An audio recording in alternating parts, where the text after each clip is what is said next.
Hello everybody. I'm sorry that you don't all have seats. I can't actually see any spare seats in the room, but if anybody is sat next to an empty seat, please do put up your hand so we can let somebody else sit down. So why the title, Mazur, What Just Happened? Well, I think the crowd in this room rather answers that question for me. Cases come and cases go, but I can think of few which have resulted in such a strong and divided opinion as Mazur. We all remember the immediate post-Mazur aftermath. LinkedIn and the legal press lit up with commentary from people on the one hand, people piling in to say, well, yes, that obviously represented the position as I have always understood it to be. And then people on the other hand who had business models which rather depended on it not being like that, saying that they hadn't quite understood that that was the position. And then the position of the unfortunate army of paralegals and legal execs who got caught up in the whole thing as well. And pretty quickly after the immediate consequences of the decision were understood, issues regarding the regulatory consequences of people having conducted litigation in circumstances where they hadn't been entitled to do so started to be raised. Close on the coattails of that, very close from my recollection, questions started to be asked about the recoverability of costs by individuals who were, in light of Mazur, now known not to have been entitled to be doing what they were doing. And some firms rather seemed to me to have panicked and started making people who had worked for years for them in litigation redundant. Then we've got the Law Society and Silex, who hadn't exactly covered themselves in glory, taking action to try and explain both what had happened, explain some of the previous guidance, and in the case of Silex, take steps to try and sort out the problem which had arisen. And finally, last week, as many of you will have heard, Silex announced that they were applying for permission to appeal the decision. It's going to be a little more of a convoluted process because they are neither a party nor in time to do so. So a lot has happened. A lot has happened in 2 months.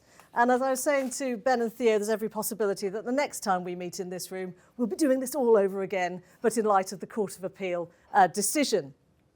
However, in this talk, we're going to take a bit of a breath and we're going to go through what has just happened. A lot of this will be known to you already, but it's worth just reiterating why we are where we are now, and then hopefully have some time over for questions at the end. Ben's going to address the statutory basis for the law. I'm going to talk about Mazur and some of the key points and distinctions emerging from it.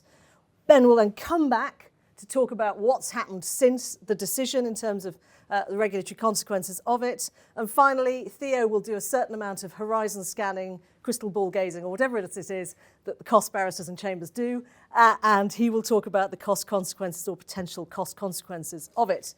And then everybody, the major deadline, 1 o'clock, lunchtime, we will let you all go. But we will hopefully have a bit of time over for questions because I anticipate that there will be a lot in the room, which I'm sure Ben and Theo will absolutely love answering. But with that, I'll hand you over to Ben. Right, so I'm going to start with the law relating to the conduct of litigation because that is the real basis of what was decided in Mazur. And we start with the definition of reserved legal activities.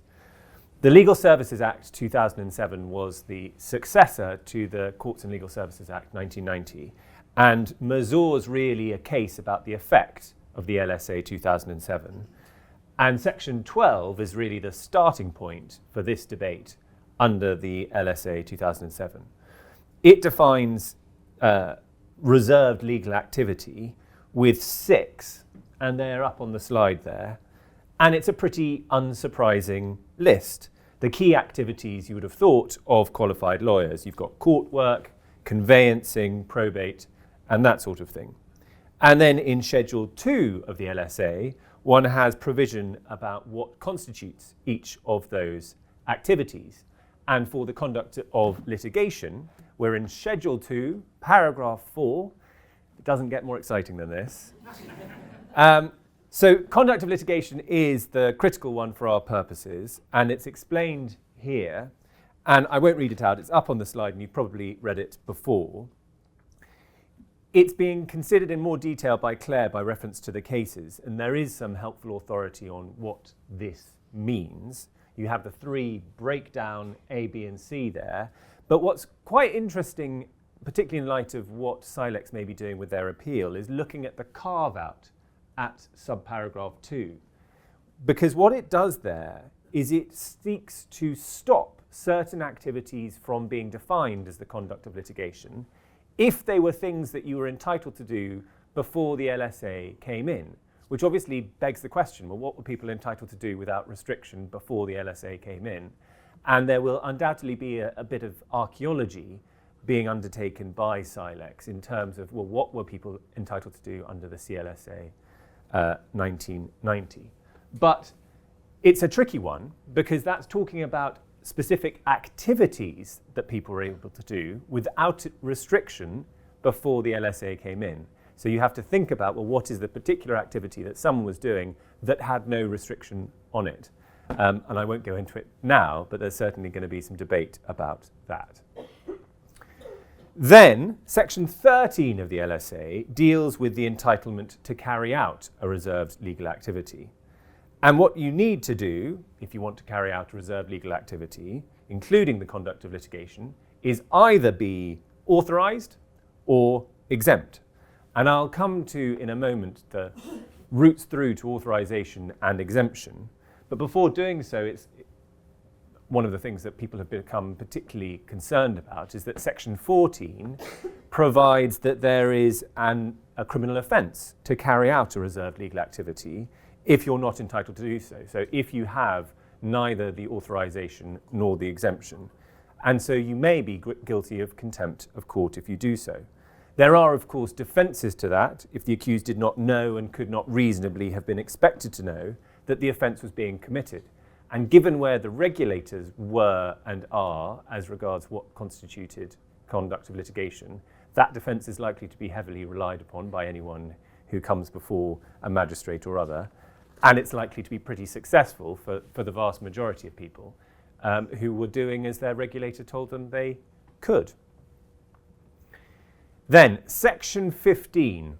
Now, this is a pretty dense section, and so I'll take it relatively slowly, because the key issue that was brought home by Mazur relates to the unauthorised employees of authorised firms. So in Section 15.1, you can see that there's clarification that this section is dealing with what it means in the Act to say that a person is carrying on a reserved legal activity. Essentially, this deals with whether the employer, P, carries on the reserved legal activity when its employee or manager, E, does, and vice versa. Then you look to Sections 15.2 and 3, and when E, so the employee or the manager, is carrying on the activity in his or her capacity as employee of P, then E will be carrying on the reserved legal activity. It doesn't matter whether P is entitled to do so or not. So if you have an employee who's carrying out something that is a reserved legal activity, then the firm is also carrying out that activity. It doesn't matter that E doesn't have the authorization or not.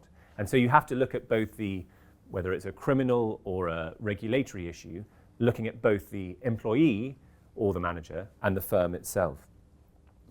And Section 15.4, similarly, whether or not the employer P is carrying out the reserved legal activity when E does, depends on whether or not P's business is providing those services to the public. So if P is a law firm, then P will carry out a reserved legal service when E does in E's capacity as P's employee or manager. If you're still with me, well done. Pursuant to Section 16, it's an offence for P to carry out a reserved legal activity through its employee if the employee carries out and commits an offence. So if you have your employee without entitlement carrying on a reserved legal activity, then you, P, are also committing an offence. This leaves the key outstanding issues. Well, what does it take to become authorised or exempt? So starting with authorisation, it's relatively, but not wholly straightforward. In Section 18 of the LSA, you are authorised if you're either authorised by an approved regulator or authorised by a licensing authority. The most obvious people who are authorised are qualified solicitors, particularly when we're talking about the conduct of litigation. It can also be by licensing authorities, and that applies particularly to authorised alternative business structures. There can be wrinkles and restrictions, so you can have limited authorisations. Cost lawyers can have authorisation for conduct of litigation, rights of audience, other reserved legal activities, but only in respect of costs. And you can have people who could be authorised if they've gone to the trouble of getting an additional authorisation, an additional qualification. So chartered legal executives and barristers are the most obvious and topical version of that. Barristers, who knows why, are not ordinarily authorised to conduct litigation. So we, as barristers, we need to get an additional qualification. And the same is true of Silex members. Your Silex qualification does not give you a qualification or an authorisation to conduct litigation, but you can apply, and I'll come to the different application process that can now be undertaken to get that specific qualification. And unqualified people, such as administrative staff, students, or paralegals, are simply not in any of these categories. They don't fall within the authorisation required under Section 18. Their route through, if any, is to fall within the exempt categories. Now, exemption is dealt with in Section 19 and Schedule 3 of the LSA, and this is where there has been an awful lot of confusion, frankly, as to what the rules are and how they should work in practice. There are certain reserved legal activities where there is an exemption if you're acting at the direction and under the supervision of P. So if the employee, not authorised, is supervised by and acting under the direction of the firm or someone who is authorised within the firm, then you may be exempt for certain reserved legal activities. So paragraph 3 of Schedule 4 has that in respect of reserved instrument activities, essentially conveyancing, and paragraph 4 of Schedule 4 has that in respect of probate activities. They are tightly constrained, though. You need a necessary connection, so employment or being the colleague of the supervisor, and there needs to be both the supervision and the direction, which is quite a close connection between them. But there is at least an express exemption in those circumstances, and there always has been since 2007. There are also quite complex provisions around the exemption for rights of audience, which we needn't get into. But importantly, and an issue that simply seems to have escaped the notice of all those designing these business models, is there is no such exemption when it comes to the conduct of litigation. The relevant exemptions in respect of conduct of litigation are set out in paragraph 2 of Schedule 3, and there is simply no reference whatsoever to supervision. Rather, there are 4 specific exemptions, which I've set out at the bottom of the slide there. Firstly, where the right to conduct litigation is granted by the court, and people have post-Mazur wondered about whether that can be made by way of specific application for a specific circumstance. Secondly, where the right is granted by or under an enactment. Now, as to that, there's a bit of debate as to whether the CPR provides the relevant route in for instance, the signing of statements of truth. But other than that, it's not clear whether there is any particular enactment that might be of assistance. Then thirdly, where the person is a party to the proceedings and would have had the right before the LSA to conduct litigation, and that's simply dealing with litigants in person, a well-established category. And then fourth, perhaps not the most exciting, I don't think that's why we've got the standing room only, is dealing with patents in Northern Ireland. I'll pause there before handing over to Clare. What is the position overall if just looking at the LSA itself? Firstly, in order to conduct litigation, you need to be authorised or exempt. Secondly, acting under the supervision of an authorised person is not an exemption in this context, in the conduct of litigation. Thirdly, the exemptions are pretty narrow, and they're unlikely to help much unless you are in an extreme category on the facts. So effectively, the individual actually conducting the litigation needs to be authorised. That sounds quite simple, but I think Claire will explain why it perhaps isn't. Thank you. So, Mazur, this all started with a claim for Charles Russell's unpaid legal fees. I'm sure Charles Russell are delighted that when their name is now put into Google, a vast amount of stuff to do with the conduct of litigation, etc., now comes up. Anyway, for those who don't know, I will tell you a story, and I'll do it fairly quickly because most of you will know it. It started with a claim for unpaid legal fees. Mrs. Mazur and Mr. Stewart were provided with legal services by Charles Russell. Charles Russell instructed another firm, GBS, to recover their unpaid fees. All well and good so far. The claim by GBS was run by a Mr. Middleton, who did not have a practicing certificate. And when I say being run by, he was effectively taking all the steps concerned with the litigation, advising the client, drafting and issuing the proceedings, conducting the proceedings following their issue. Now, as a consequence, and I note here that Mrs. Mazur and Mr. Stewart are unqualified litigants in person, so a certain degree of respect to them. They argued that the work done by Mr. Middleton amounted to the conduct of litigation, which he was not authorised to do pursuant to the LSA. Can't be many cases argued by a litigant in person. I can think of Ruxley Brothers, which have led to audiences like this and this amount of debate. So as I say, a certain amount of hats off to them. The case was stayed, during which time Mr. Ashall, a qualified solicitor at GBS, self-reported to the SRA, and the SRA confirmed that pursuant to LSA section 21.3, an unauthorised person may conduct litigation if under the supervision of an authorised solicitor. Oops. Now, we don't need to get into the procedural machinations that followed all of that. Suffice it to say that the rights and wrongs of that decision came before Mr. Justice Sheldon on an appeal. And he found that GBS and the SRA, in relation to their letter, had fallen into an error in relation to Section 21. You'll have noticed that Section 21 didn't feature in Ben's resume of the key bits about the Act. And that's because that section defines the scope of who comes within the regulatory authority of the SRA, but it doesn't extend the scope of who is authorised to carry out regulated services. So, in short, just because you're regulated doesn't mean you're authorised, and so it was for Mr. Middleton. He was neither authorised nor was he exempt in relation to the conduct of litigation. He wasn't entitled to conduct litigation because he was an employee of an authorised person, and he couldn't conduct litigation under the supervision of an authorised solicitor. So that is, as brief as possible, thumbnail sketch of Mazur and how it came to, as it were, explode into the legal press. So, question 2, should it have come as a surprise? On the one hand, the correct application of the law, yes, so it seems to be.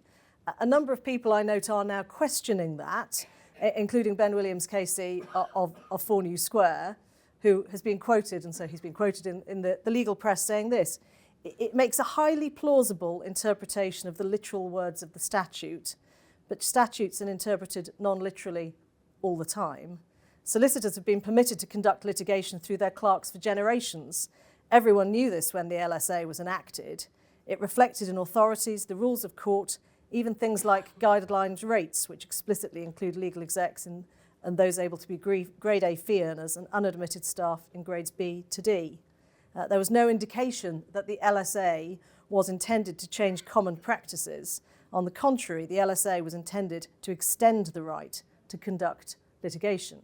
So, literal interpretation of the statute, or should it have been a more purposive one? Let's see if the Court of Appeal choose to get involved in that debate.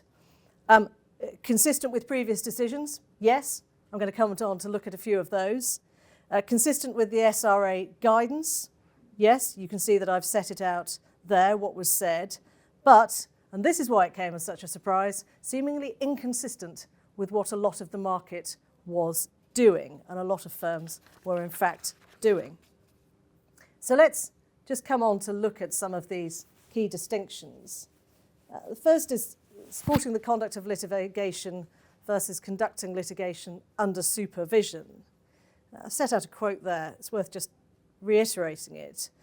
both the Law Society and the SRA in their submissions to the court distinguish between A, supporting an authorised solicitor in conducting litigation, and B, conducting litigation under the supervision of an authorised solicitor. They contend that activities falling within A are permitted, but those falling within B are prohibited by the statutory regime. I agree with this analysis. But how is the distinction to be drawn between what does and does not constitute the conduct of litigation and when someone is acting under supervision as opposed to supporting an authorised solicitor? Now, as I said before, this wasn't the first time that these questions have come before the courts, and cases that, let's just say, some of us hadn't necessarily spent a lot of time looking at before, suddenly were being quoted all over the place, and we're all a little more familiar with, perhaps, than we were before. So what does and does not constitute the conduct of litigation? Now, Ben has already considered the statutory guidance on the meaning of the conduct of litigation, Para 4 of Schedule 2 to the Illegal Services Act. I'm quite inclined to just get a test and see who remembers exactly what it said within the room, but I will spare you all that. It's got 3 elements to it. Issuing of proceedings before any court in England and Wales, commencement, prosecution and defence of such proceedings, and this is the one that probably has the most elbow room to it, the performance of any ancillary functions in relation to such proceedings. Now, what does all of that mean? Well, we can see from some of the preceding authorities what it means in some specific circumstances. Some of these were decided before the LSA and some after them. And if any of you read the Law Society guidance published, I think it was late last month or mid-October-ish, then you'll see that they refer to many of these authorities and effectively summarise a number of them. So what do we know? Pre-action communications are not part of the conduct of litigation, so long as they take place prior to the issue of proceedings and do not involve any contact with the court. So we're not looking at pre-action disclosure applications before the court, things like that. We're looking at literally pre-action before anybody's issued a claim form or contacted the court in any way for that. Issuing of proceedings, yes, we know that. It's specifically referred to in the statute. Service of proceedings, this was considered by the Court of Appeal in Endolian Designer M&E services. It does form part of the conduct of proceedings, either because it's an aspect of B, from the statute, prosecution of proceedings, or C, an ancillary function to those proceedings. But the court then went on to distinguish between those who merely perform an administrative function or mechanical function in connection with the service of the documents, and those who undertake or have assumed legal responsibility with regard to service as prescribed by the rules. What does that mean? What I think it means is that process servers, for example, are engaged in the mechanical service of documents, which is different and not to be equated with service. So there is a distinction between the mechanical process and the remainder of the process. Is that easy to distinguish between? Not always, but that's what we are being asked, as I understand it, to do. And then finally, legal advice in connection with court proceedings. Yes, I have taken the opportunity to include a picture of Andre Agassi at his, what I would call his peak hair phase.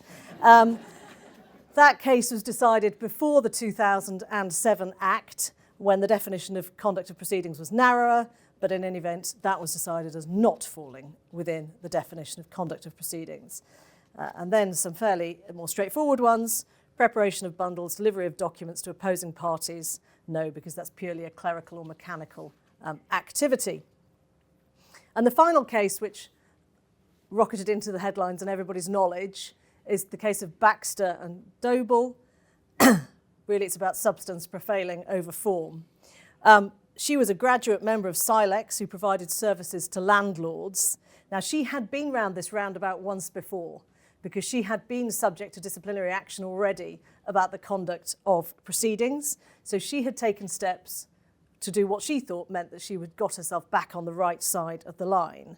What that meant was that she was effectively drafting documents for the client, but ensuring they were sent to the court under cover of a letter from the client rather than on her letterhead. There was nothing that the court could see to indicate her involvement, though she had drafted everything, she had put it in the letterbox, etc. Now, the claimant was a disgruntled tenant. I love the ambition in this, sought to have her committed to prison for contempt of court. Come on the basis that by conducting litigation, she'd been carrying on a reserved legal activity. Clearly, I am not ambitious enough in the applications that I make. Very rarely do I try and get somebody imprisoned. Maybe that'll be a future part of my strategy, be warned.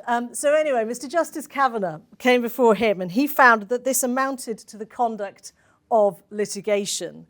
Whether something does amount to the conduct of a litigation, I love this phrase, it comes up so often, it's a matter of fact and degree. The court needed to consider the entirety of the activities being performed, and when seen from that position, the surrounding circumstances showed that even though she had scrupulously kept her name off the documents, she had in fact been performing more than a merely clerical or mechanical activity. She was assisting and advising with the litigation. But, and this is the key headline that isn't reported enough, he did not imprison her as a consequence of her actions. So that was the case of Baxter and Dobley. And then we move on to the other distinction, not conduct of litigation, but now we're looking at supervision, under supervision, and supporting an authorised solicitor. Now, I've highlighted, though, I'm not going to read it all out to you, but I've highlighted what I think are the really important bits of these paragraphs. So where steps are being taken in the conduct of litigation, then an authorised person can be supported by an unauthorised person, but an unauthorised person cannot conduct the litigation under their supervision. Now, the judge in Mazur, as you've seen here, endorsed the submissions of the Law Society and the SRA set out on the slide. So key factual points are who's in control of the litigation, who's exercising professional judgment in respect of it, and who has responsibility for it. Now, these are far easier questions, as we all know from the last couple of months, to ask than they are to answer. Just a few things. It seems to me an authorised solicitor doesn't just need to be named, they need to be genuinely involved. The unauthorised person needs to have a clear and circumscribed role, and in cases which are coming closer to the line, all of that needs to be clearly documented in case it's challenged down the line, and as we all know, it's high on people's list of priorities at the moment, so is going to be more likely to be challenged. I'm going to return to Ben for what's happened next. I have the joy of putting Michael Winner on the slide because there's been a range of reactions from the regulators. And one of the reactions that I think, well, certainly the Bar Standards Board, but certainly others have tried to impress upon people is just to calm down, dear. And I think the range of reactions is partly informed by the guidance that those regulators had promulgated beforehand. So what we have at one end of the scale is the Bar Standards Board, rather smugly saying, our view of the judgment is that it does not change the law in this area. And that's because it can simply refer back to its guidance that was issued before Mazur that was pretty clear. It had a helpful breakdown of what was and wasn't the conduct of litigation that was entirely consistent with the Mazur judgment. The Law Society and the SRA is a sort of slightly mixed bag. On the one hand, on the 1st of October, the SRA issued a statement saying that Mazur, again, doesn't change the law. They referred back to their guidance, which I think Claire has actually already included in her slides. And they make the point that people who are not themselves authorised to conduct litigation can only support authorised individuals to conduct litigation. But when you scratch the surface of Mazur, what you see is that what happened in that case was because of the SRA's internal mistakes. So the SRA had issued a decision and correspondence saying that it was okay for the unauthorised person to conduct litigation under the supervision of someone who was authorised. So clearly, while they did have their November 2022 guidance that said the correct position, they weren't actually applying that in practice themselves. And on the very same day as they issued their statement saying the law hasn't changed and the supervisory distinction is not a good one, Paul Phillip, chief executive of the SRA, was quoted in Law 360 as having said that the Mazur ruling doesn't mean that non-admitted staff can do nothing in litigation, but it needs to be under the direct supervision of a solicitor. So we can all have faith that those in charge know exactly what's going on and the law is as it should be.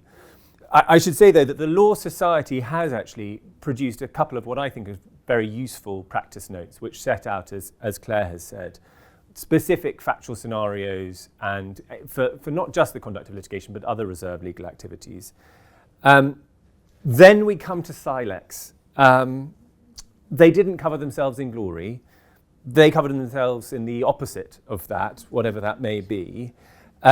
There's a wealth of media reporting that you'll have seen in the Law Gazette and elsewhere, showing that Silex had given inaccurate guidance and advice to their members, saying that you could conduct litigation even if you didn't have the requisite qualification, which obviously begs the question, well, why were you then selling the qualification to get conduct of litigation authorization? Seemingly there was people not talking, the left hand not talking to the right and the right hand not talking to the left. And now they're seeking to appeal Mazur, despite them also producing guidance that tries to draw the line in the light of Mazur. I think that if I was advising the Silex members, what I would mainly be following is not so much Silex itself as the LSB, which has produced some quite useful pointers. Again, relatively smugly saying that Mazur doesn't change the law, but also acknowledging that what Mazur does do is it raises questions as to the way people have been implementing and interpreting the law until now. They've launched this review into what the regulator's advice and guidance has been. One can slightly predict that Silex may become the main target in their crosshairs. They've also granted Silex permission to streamline the authorization process, because hitherto Silex had one single additional authorization application process, which was for both rights of audience and conduct of litigation. They've now allowed them to bifurcate that, so you can either do the conduct of litigation or the rights of audience. So for a number of people who were never going to be in court but were often in the trenches, as it were, conducting litigation, believing they could, they can now apply purely for that entitlement. There was something on Law 360 this morning saying that 600 people have already applied for that. Actually, when put against the 18,000 members of Silex, that doesn't strike me as a particularly high number, so we'll see where that goes. But essentially, in terms of the regulators, and particularly in light of Silex's proposed appeal, in terms of what happens next, it is a question of watching this space. And one particular area that I think will be of interest is what regulatory action in terms of disciplinary action is taken by the regulators where there has been a finding of breach. And that is something that is very difficult to predict. And one suspects that they're slightly playing for time because what the law will be in the future is not yet known. And so they don't want to rush into things given the thousands of people that it will affect. And with that, I'll pass over to Theo. Thanks, Ben. I'm going to talk a little bit about costs. I apologise about that. The key implication of Mazur in the costs field is it's going to allow paying parties to argue at summary and detailed assessments that certain costs should be disallowed if the work was conducted illegally by an unauthorised person. Now, it has very long been the case that costs incurred by an unauthorised person conducting litigation will be irrecoverable. That was the position under the legislation before the Legal Services Act, and there's nothing to suggest the position is any different under it. Mazur has essentially just changed the definition of who is unauthorised. And the legal analysis underpinning this is the consequence of the illegal performance of a solicitor's contract is the solicitor's right to payment from their client cannot be enforced. Now, by virtue of the indemnity principle, it follows that the relevant costs can't be recovered from between the parties either. The Mazur decision, or specifically the way the market operated before it, has created two potential strands of cost challenges. The first is in between the parties' disputes. traditional cost assessments.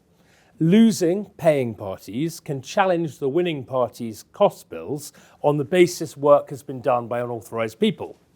And the second, and overlooked at the moment, is solicitor-client disputes. So clients or former clients can bring assessment proceedings under Section 70 of the Solicitors Act, arguing for reductions in the fees they owe their solicitors if litigation was conducted by unauthorised people. Now, for the most part, these arguments are going to arise in historic cases. That's because most solicitors' firms have already updated their office procedures to mitigate these risks. But where the costs have already been incurred, there is nothing the solicitor can do except meet the arguments as best they can. And it is too early to tell, really, whether either species of challenge is going to be brought in large numbers. But certainly the first arguments have begun to be made already. As Chief Costmaster Rowley noted at the Association of Cost Lawyers Conference a couple of weeks ago, he is starting to see these cases before him. And I saw a report of a housing case before District Judge Lum last week, where all the work had been done by a Grade D fee earner who had essentially run the whole case. What District Judge Lum decided to do was to disallow all time costs but substitute certain fixed costs. And he later commented that he needed urgent guidance from the senior courts because he essentially wasn't sure that was the correct approach. So unless there's a legislative fix, or as we heard earlier, a successful appeal, there is likely to be a steady stream of between-the-party cases taken on historic fees, at least until the High Court or Court of Appeal gives some practical guidance. There is also a real opportunity for a check my legal fees type firm to sign up clients to bring Section 70 assessments, although the relatively strict limitation periods and changing market behaviour mean that's likely to be a short burst of historic cases, but it may well happen. I think there are three questions that are going to need to be resolved in fairly short order. The first is, how far does this point go? It's been suggested that illegality will taint the whole contract of retainer, so that if an unauthorised person has conducted litigation in any part of the bill, no costs will be recovered at all. And in my view, that's going to go far too far. The more likely outcome is the costs of conducting litigation will be irrecoverable if litigation was conducted by an unauthorised person. But tasks that aren't conducting litigation, drafting witness statements, giving legal advice, costs are likely still to be allowed. But the follow-up question is what line items in a cost bill will amount to conducting litigation? And as we've heard from Clare just now, the exact answer is somewhat elusive. It's fair to say that traditionally the interpretation of conducting litigation has been quite narrow, but that was called into question particularly by the Baxter case that was mentioned earlier. And it may be that the wide view taken in the Baxter decision is more vulnerable to being overturned than the statutory construction in the Mazur case, so that we end up with the definition of conducting litigation being crunched down to specific tasks, but the cost being disallowed, being restricted. There is one potential further argument that occurs to me, which will apply in both between the parties and solicitor-client disputes. It could be argued the Mazur decision should not have the effect of disallowing costs for work conducted by an unauthorised person. Since the Supreme Court's judgment in Patel and Mercer about 10 years ago, a more flexible approach is taken to the question of whether illegal performance of a contract means that that contract won't be enforced, and then no entitlement to a quantum meruit in lieu.